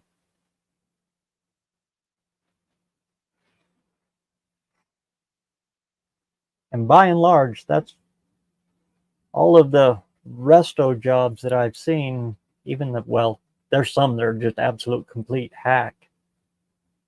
They always focus on the shine. When it comes to the mechanical side, not just the engine and transmission either, right?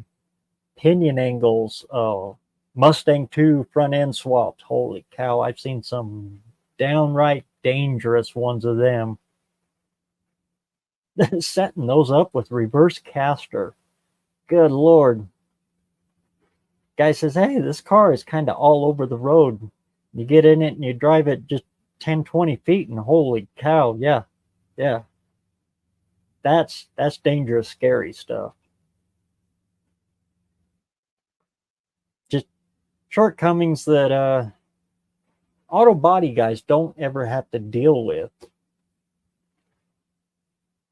Because most of them are collision repair, not even auto body. They're just collision repair shops that decide to get into the car flipping classic car stuff. And yeah, those kind of resto jobs, be real careful with them.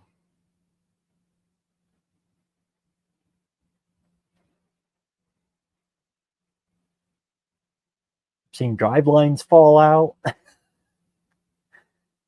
Oh yeah, I've seen a lot of oof.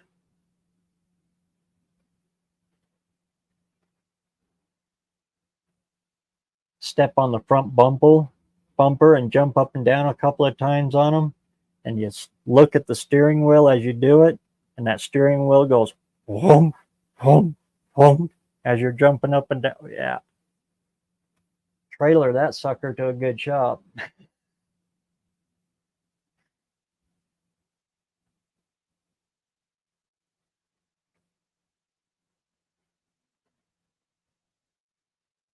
It comes down to practicality and convenience. Gasoline is it. Very true words right there.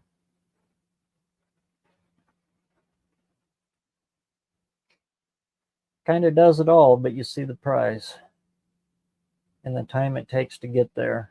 No such thing as a 30. Absolutely.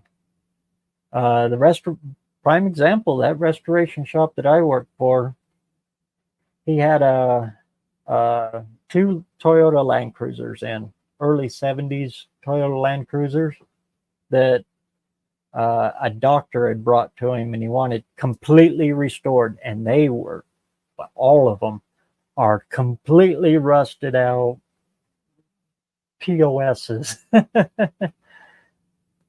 It took him 8 years to do those restos, and he only did one. The other one he turned away from, because a lot of the parts were you fab them, and of course it came down to money too. You know, the customer.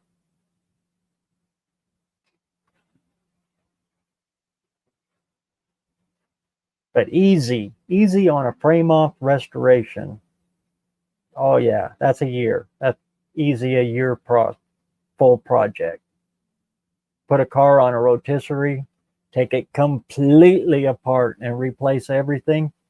That is at least 1 year.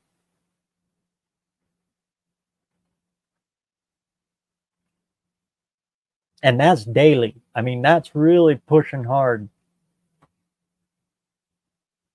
And then you got to think about it in the view of the shop too. If it takes you a full year of good, hard, dedicated work to totally take a car completely apart, put it back together, well, you're working like a farmer. You know, you're going to get paid once a year, and it's hard to run a business when you're running it like a farm. And that's why a lot of them will spread it out with multiple projects. So if they got to wait for parts on this one, they can keep the bills paid by rotating through them.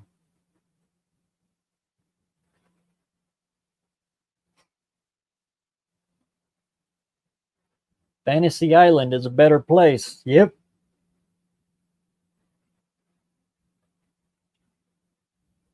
1,000 hours minimum. And yeah, like everything horsepower is saying here, that is bare minimum.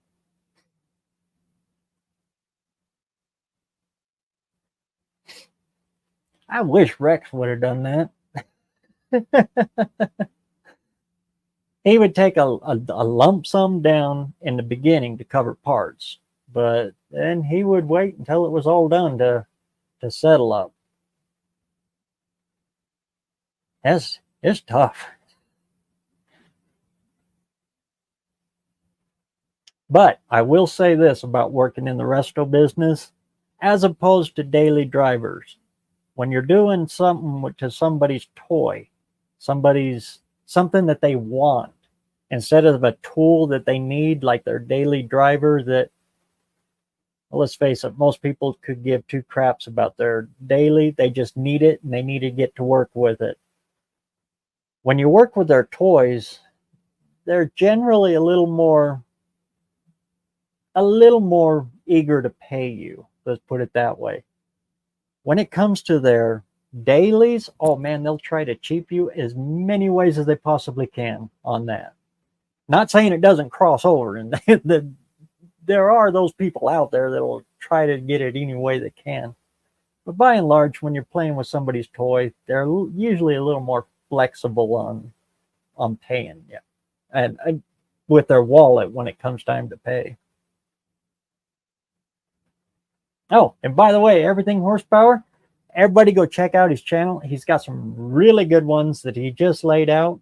Good stuff, man. And you got a good one on there when you're fixing the quarter panel on that Pontiac. Yeah, could you cut that off and fab it? Yeah, but the customer wants to have it, by this deadline. And there is no way you could do that with sheet metal. So you got to do what you got to do. And you're doing it the right way. Good stuff, man. Keep up the great work. And thanks for coming in. Well, yeah, the plane boss, the plane.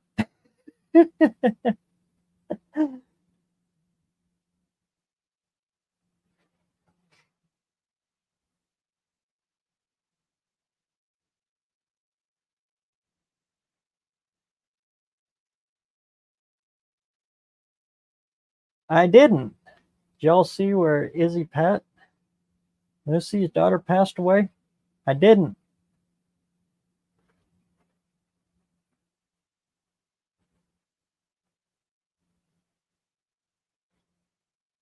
I had heard that she had breast cancer, but I didn't know it finally took her. Oh, that's sad.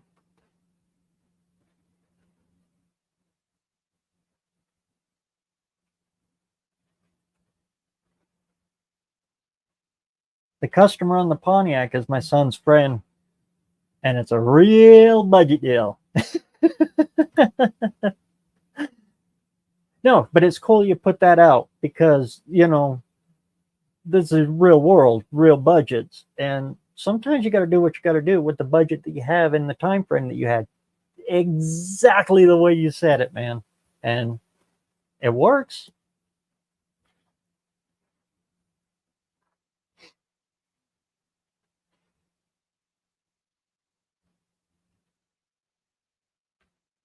And Lord knows there's times that I just leave it at that. Yep.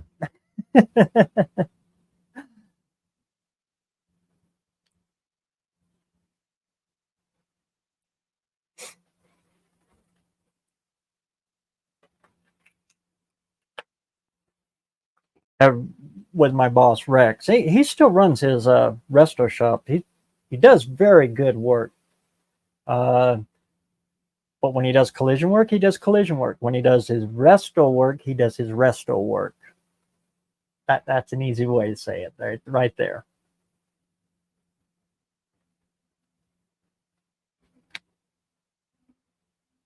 And he used to be just resto work, but yeah, had to trinkle in on some of the collision repair work to fit the dead spots while you're waiting on parts and people to cough up some more money.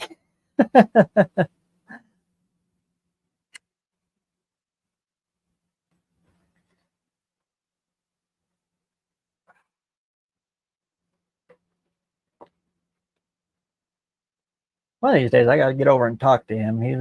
He was going to recover those Thunderbird bucket seats that I dug out of the junkyard. He does it all. He does his own custom upholstery, everything. That last Cadillac we did, it was a 74, 75 convertible Eldorado. Beautiful car. And we did the top, and then he farmed out to the last remaining good upholstery shop we have here in town. And well, let's just say they didn't do quite a good job on it. And after that, Rex went out and bought the sewing machines and sat down and worked for months and months learning how to upholster himself. And now he does extremely good upholstery work.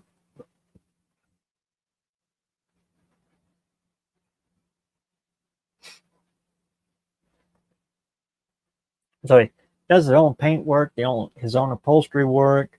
The only thing he doesn't do is rebuilding engines. He takes them to our a local machine shop we have here, and he just has them go completely through it all the way to the dyno, and so we can show the customer the dyno sheet and all of that stuff. Then all he does is he drops it in, the engine, transmission, all that stuff in after he's painted it up, restored it, sends it off on its way.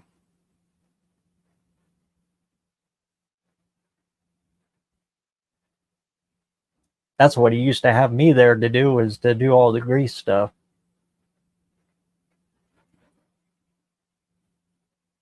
I did all the assembly and stuff like that. The stuff that involves grease that the usual body man runs away from.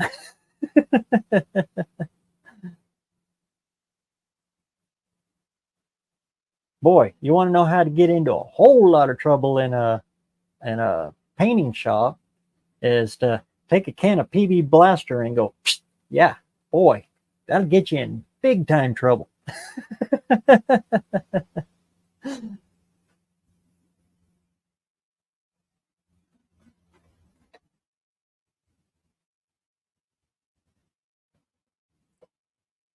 But with that, we've gone on now for about 2 hours. I think we'll go ahead and close her up for tonight.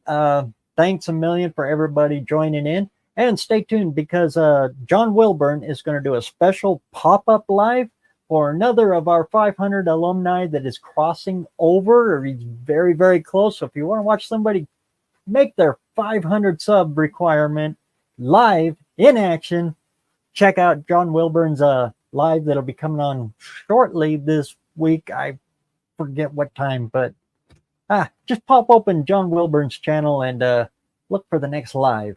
Anyway, there he is, right here. You're gonna make it. Indirect connection is like so close, and you're gonna make it, Jay. Don't let that CUDA bite you. CUDAs bite. Anyway, when John fires up the live with indirect connection, Jay over there, we'll all meet up over there, and you'll see me in the chat cheering you on, man. Well deserved, and good to see you crossing over.